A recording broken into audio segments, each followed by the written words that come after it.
not a case. This is a letter of sentiments. Gusto ko lang pong linawin. Hindi po ito kaso.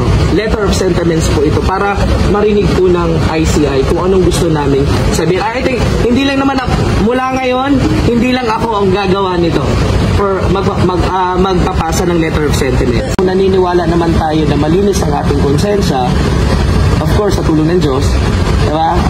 Wala naman kailangan ikatakot kung wala ka talagang ginagawang masama. So, ang gusto lang natin is, bakit may ganito?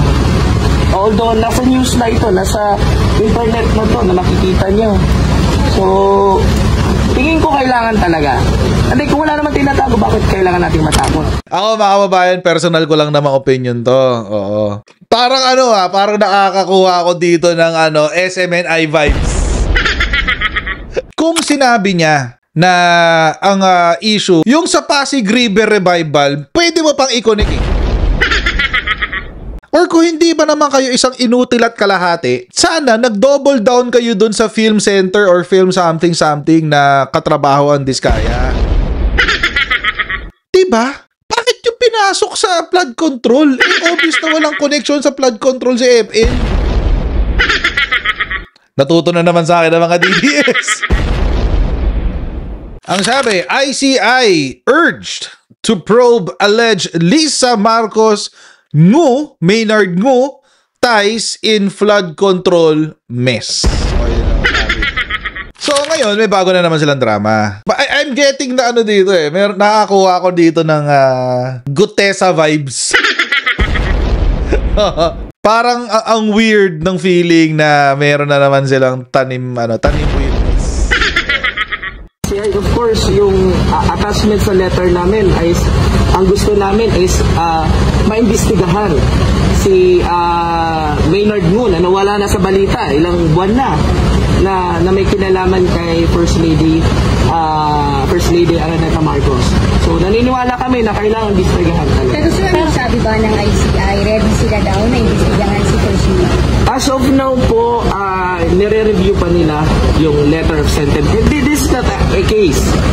This is a letter of sentiments. Gusto ko lang pong linawin. Hindi po ito kaso. Letter of sentiments po ito para marinig po ng ICI kung anong gusto namin sabihin. I think, hindi lang naman, mula ngayon, hindi lang ako ang gagawa nito for magpapasa ng letter of sentiments. Pero sir, nais niyo bang nais bang pumunta dito si First Lady sa ICI mismo?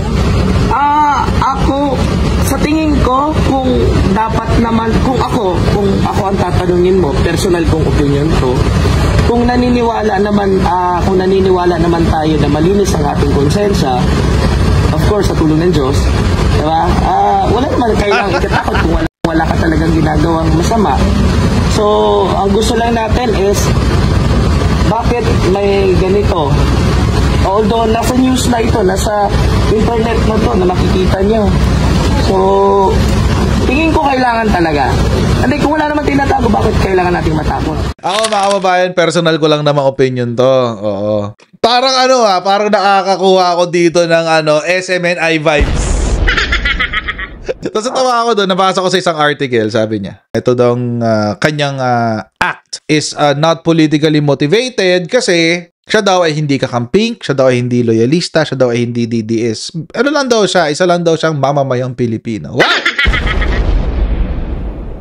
Unbelievable. Alam nyo, mga kababayan, in this day and age, sa politika natin, kahit sino, pwedeng sabihin wala silang political color. Siyempre, para hindi sila mabahiran. Pero, mga kababayan, that remains to be seen. Oh. Actually, 2 days ago ko pa alam to, nalalabas ko. Iniintay ko na nga lang eh. Iniintay ko na lang kung paano i-execute. Pero 2 days ago ko pa alam to na magkakaroon ng ganito. Na isasalang ang pangalan ni FL Lisa Marcos dito sa issue ng flood control. Alam nyo ang bobo talaga na nag-isip nito eh. Alam nyo kung bakit? Kung bakit ang tanga-tanga ng gumawa ng ng naratibo na. Pilit kasi yung flood control. Kasi alam nyo, mga kababayan, kung sinabi niya na ang issue, yung sa Pasig River Revival, pwede mo pang i-connect eh. May pet project si FL Lisa Marcos, yung Pasig River Revival. May construction yan. Or kung hindi ba naman kayo isang inutil at kalahati, sana nag-double down kayo dun sa film center or film something na katrabaho ang Diskaya. Diba? Bakit yung pinasok sa flood control? Obvious na walang connection sa flood control si FL. Natuto na naman sa akin ng mga DDS. Ang pinilit nila, mga kababayan, yung connection between FL at saka kay Maynard Ngu. Eto, yan ang basis nila. Pictures. Yan, wine tasting. Oo, yan, wine tasting. Ebidensya. Napakaganda ebidensya niyan. Buti sana kung yung picture, mga kababayan, ay picture na isang criminal act.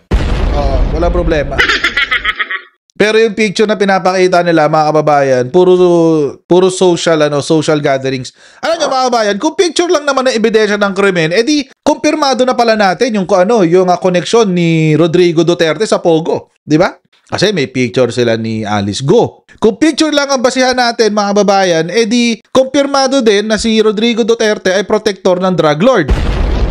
Kasi ang dami niyang picture kasama si Michael Yang. At kung picture lang din ng ebidensya, edi alam na natin na mayroong kasalanan nga na drug lord din yung sariling anak ni Rodrigo Duterte na si Pulong Duterte. Dahil may picture siya kasama ng mga drug lords. See how stupid it is? Ang stupid, di ba? Ang stupid ng logic eh.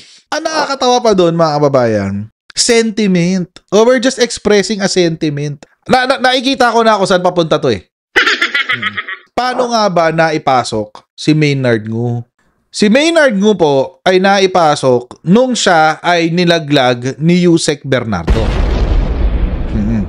Si Yusek Bernardo, mga kababayan, nung siya ay pinatawag sa Blue Ribbon Committee hearing, siya ay naglaglag ng mga pangalan ng mga senador, mga involved daw sa flood control scam, etc. etc. At kasama ho doon, ang sabi, allegedly, si Maynard Ngu, yung may-ari ng Cherry Mobile, ang bagman ni Cheese Escudero. So, ngayon mga kababayan, I think, ako personally, feeling ko nabuo itong chismis na to dahil, di ba si Cheese Escudero at saka si FL magkaibigan?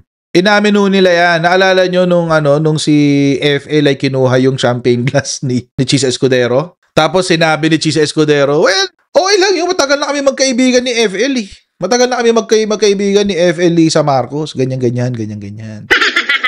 Ang term pa nga parang buddies eh. Parang buddies pa nga yung term na ginamit eh. Doon lumabas na apparently there is a quote-unquote friendship, quote-unquote, between Cheese Escudero and FL Lisa Marcos. So, I have a feeling, mga kababayan, kaya may ganitong drama. It is because gusto nilang, dahil nga si Cheese Escudero ay sangkot sa insertions ng flood control program, i-connect nila yung issue ng flood control program kay FL. Ganon. By virtue of their by virtue of their quote-unquote friendship. Again, pictures are not enough. Lalo na pag sentiment.